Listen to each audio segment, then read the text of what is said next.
Welcome to secret of சமையல். இன்னைக்கு நம்ம பார்க்க போகிறது ஒரு சூப்பரான மசாலா பிரெட் ரெசிபி. இது வந்துட்டு ஐயங்கார் பேக்கரி ஸ்டைலில் ஒரு மசாலா பிரெட். ரொம்ப டேஸ்டியாக இருக்கும். இது நம்மளோட நார்மல் பிரெட் சாண்ட்விச்லேருந்து ரொம்பவே வித்தியாசமான ஒரு மசாலா பிரெட். இது ஒரு சிலருக்கு பச்சையாக காய்கறிகள் பிடிக்காது, அவங்களுக்கு வந்து இந்த மாதிரி செஞ்சு கொடுத்தீங்கன்னா ரொம்பவே விரும்பி சாப்பிடுவாங்க. இந்த சூப்பரான மசாலா பிரெட் எப்படி செய்யலாம் அப்படின்னு பார்க்கலாம் வாங்க. ஒரு பேன் ஒன்று அடுப்பில் வச்சுருக்கேன். அதில் வந்துட்டு 2 டேபிள் ஸ்பூன் அளவுக்கு எண்ணெய் விட்டுருக்கேன். கொஞ்சம் எண்ணெய் அதிகம் தான் தேவைப்படும், ஏன்னா நம்ம எல்லா காய்கறிகளையும் நம்ம எண்ணெயிலேயே வதக்க போகிறோம், தண்ணியே சேர்த்த போகிறது இல்லை. அதனால கொஞ்சம் எண்ணெய் ஜாஸ்தியாக விட்டுக்கோங்க, அப்போ தான் வதங்கும். இல்லை உங்களுக்கு இவ்வளோ எண்ணெய் வேணாம் அப்படின்னு நினச்சிங்கன்னா லேசாக தண்ணி தெளிச்சு கூட நீங்கள் காய்கறிகளை வேக வச்சுக்கலாம், ஒன்றும் பிரச்சனை இல்லை. இப்படி எண்ணெயிலேயே வதக்கினோம்னா நல்ல டேஸ்டியாக இருக்கும். எண்ணெய் சூடாயிடுச்சு. இதில் ஒரு 1/4 டீஸ்பூன் கடுகு சேர்த்திக்கலாம். கடுகு பொரிய அரைஞ்சதும் ஒரு 1/2 டீஸ்பூன் சீரகம் சேர்த்திக்கோங்க.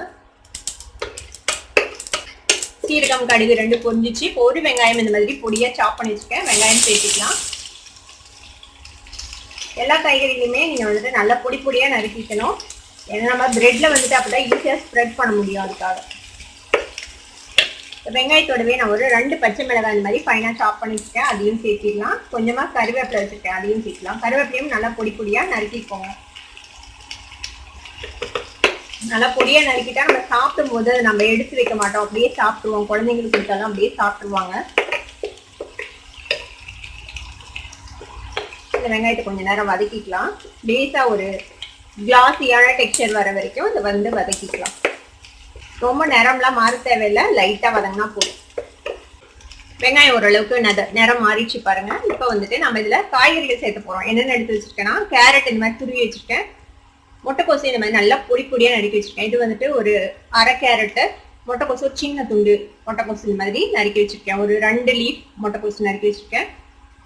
இது பாதி கொடை மிளகாய், அதையும் இந்த மாதிரி ஃபைனா சாப் பண்ணி வச்சுக்கோங்க. தக்காளி 1 நறுக்கி வச்சிருக்கேன். இப்போ ஃபர்ஸ்ட் நம்ம காய்கறி எல்லாம் சேர்த்திக்கலாம். கேரட், கேபேஜ், அப்புறம் கேப்சிகம் 3 சேர்த்திக்கலாம்.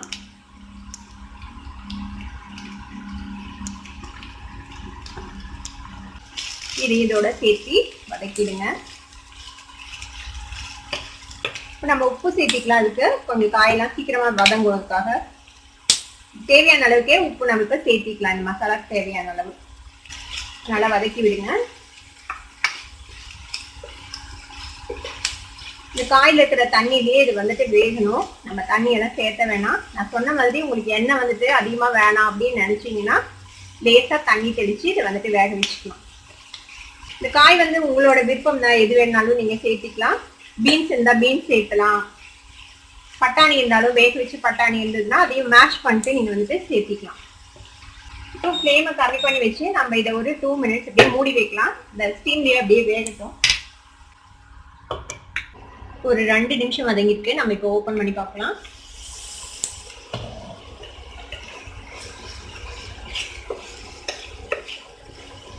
பாருங்க, ஒரு ஹாஃப் குக் ஆயிருக்கும். இப்போ வந்துட்டு நம்ம என்ன செய்யலாம்னா, இந்த தக்காளி பழம் வெட்டி வச்சிருக்கோம்ல, ஒரு சின்ன தக்காளி இந்த மாதிரி பொடியா நறுக்கி வச்சிருக்கேன். தக்காளி சேர்த்திடலாம். அதுல இந்த தக்காளியும் இதோட சேர்த்து வதக்கி விட்டுக்கலாம். தக்காளியும் வதங்கட்டும். திருப்பி இன்னொரு 2 நிமிஷம் நம்ம மூடி வைக்கலாம். திருப்பி நம்ம மூடி போட்டு ஒரு 2 நிமிஷம் அப்படியே சிம் ஃப்ளேம்லேயே வேக விடலாம். ஒரு 3 நிமிஷம் ஆச்சு. 3 நிமிஷமா வதங்கிருக்கு. இப்போ நம்ம ஓப்பன் பண்ணி பார்க்கலாம். பாருங்க, காயெல்லாம் ஓரளவுக்கு நல்லாவே வதங்கிடுச்சு. நம்ம தக்காளி வந்துட்டு ரொம்ப மேஷ் ஆகலை, ஏன்னா நம்ம கடைசியா போட்டோம். அதனால உங்களுக்கு ஒரு வேளை தக்காளி நல்லா மேஷியா வேணும் அப்படின்னா நீங்க அதை வந்து வெங்காயம் வதங்கின உடனேயே நீங்க வந்து தக்காளி போட்டுடலாம். இப்போ இதுல நம்ம மசாலாஸ் எல்லாம் சேர்த்திக்கலாம். பேசிக் மசாலாஸ் தான், இப்போ நம்ம யூஸ் பண்ற மசாலாஸ் தான் யூஸ் பண்ண போறதுல. கொஞ்சமா மஞ்சள் பொடி போட்டுக்கோங்க, ஒரு 1/4 டீஸ்பூன் மஞ்சள் பொடி. கொஞ்சமா சில்லி பவுடர், உங்க காரத்துக்கு தேவையான அளவுக்கு. நான் 1/4 டீஸ்பூன் தான் சேர்த்துறேன், நம்ம 2 பச்சை மிளகாய் வேலை சேர்த்திருக்கோம். இதுல 1/4 டீஸ்பூன் சீரகத்தூள் சேர்த்திக்கோங்க. 1/4 டீஸ்பூன் கரம் மசாலா பொடி சேர்த்திக்கலாம். உப்பு செக் பண்ணிக்கோங்க, தேவைப்பட்டதுன்னா நீங்க உப்பு கூட ஆட் பண்ணிக்கலாம். அதுல இப்போ இதை வதக்கி விடலாம். உங்களுக்கு லேசான ஒரு புளிப்பான டேஸ்ட் பிடிக்கும் அப்படின்னா நீங்க இதுல வந்து எலுமிச்சம்பழ சாறு இல்லைன்னா சாட் மசாலா பவுடர் கூட சேர்க்கலாம். நான் இதுல சேர்த்துல, நான் இவ்வளவுதான் மசாலாஸ் ஆட் பண்ண போறேன் இன்னைக்கு, நான் வேற எதுவும் சேர்த்துல இல்லை. இப்போ இந்த மசாலாஸும் பச்சை வாசனை போகணும், அதனால நம்ம திருப்பியும் மூடி வச்சு இன்னொரு 2 நிமிஷம் இந்த மசாலாஸோட சேர்ந்து வேக விடலாம். திரும்பவும் நம்ம மூடி போட்டு ஒரு 2 நிமிஷம் விடலாம். ஒரு 2 நிமிஷம் ஆச்சு. நம்ம ஓப்பன் பண்ணி பார்க்கலாம். பாருங்க அந்த மசாலாஸும் நல்லா வெந்திருக்கும். அவ்வளவுதான், நம்மளோட மசாலா ரெடி ஆயிடுச்சு. இப்போ இதை ஆஃப் பண்ணிடலாம். இப்போ ஒரு பேன்ல நம்ம பிரெட்டை டோஸ்ட் பண்ணி போறோம். அதுக்கு வந்துட்டு கொஞ்சமா வெண்ணெய் சேர்த்திக்கலாம். வெண்ணெய் சேர்த்துட்டு இதுல வந்துட்டு நம்ம பிரெட்டை வந்துட்டு டோஸ்ட் பண்ணிக்கலாம். இப்போ பிரெட்டை வந்துட்டு இந்த மாதிரி நல்லா டோஸ்ட் பண்ணி எடுத்துக்கோங்க. இப்போ நம்ம எடுத்துடலாம் பிரெட்டை. இப்போ நம்மளோட பிரெட்டும் ரெடி ஆயிடுச்சு, நம்மளோட மசாலாவும் ரெடி ஆயிடுச்சு. இப்போ இதை வந்துட்டு நம்ம இது மேலே ஸ்ப்ரெட் பண்ண போகிறோம். உங்களுக்கு வந்து கொஞ்சம் இனிப்பாக பிடிக்கும் அப்படின்னா இதில் வந்துட்டு நீங்கள் கொஞ்சமாக டொமேட்டோ சாஸ் கூட நீங்கள் வந்துட்டு இதில் சேர்த்திக்கலாம். இப்போ இது மாதிரி இதில் வச்சு லைட்டாக அப்படி ப்ரெஸ் பண்ணி விட்டுருங்க.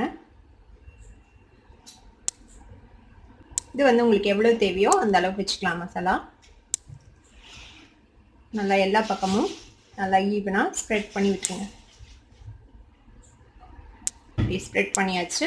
இதே மாதிரி இன்னொரு பிரெட்லையும் நம்ம வந்து ஸ்ப்ரெட் பண்ணிக்கலாம். இப்போ இதை வந்துட்டு நம்ம ரெண்டாக கட் பண்ணிக்கலாம், சாப்பிட்றதுக்கு ஈஸியாக இருக்கும். அதுக்காக இன்னொன்று சொல்லணும், இதில் வந்துட்டு நீங்கள் கொத்தமல்லி தழை கொஞ்சம் நிறையா போடலாம். என் கையில் இப்போ கொத்தமல்லி தழை இல்லை, அதனால நான் இதில் ஆட் பண்ணல. கொத்தமல்லி தழை போட்டிங்கன்னா நல்ல ஃப்ளேவர்ஃபுல்லாக இருக்கும். இப்போ இந்த மாதிரி ரெண்டாக கட் பண்ணிவிடுங்க. இந்த பிரெட்டையும் அதே மாதிரி நம்ம கட் பண்ணிடலாம். நம்மளோட சூப்பர் சாஃப்ட் சூப்பர் ஜூஸியான மசாலா பிரெட் ரெடி ஆயிடுச்சு. இதை வந்துட்டு நீங்கள் கிட்ஸுக்கு லஞ்ச் பாக்ஸுக்கு கூட கொடுத்து விடலாம். இது ஊற ஊற இன்னுமே நல்லா ஜூஸியாக நல்லாயிருக்கும் சாப்பிட்றதுக்கு.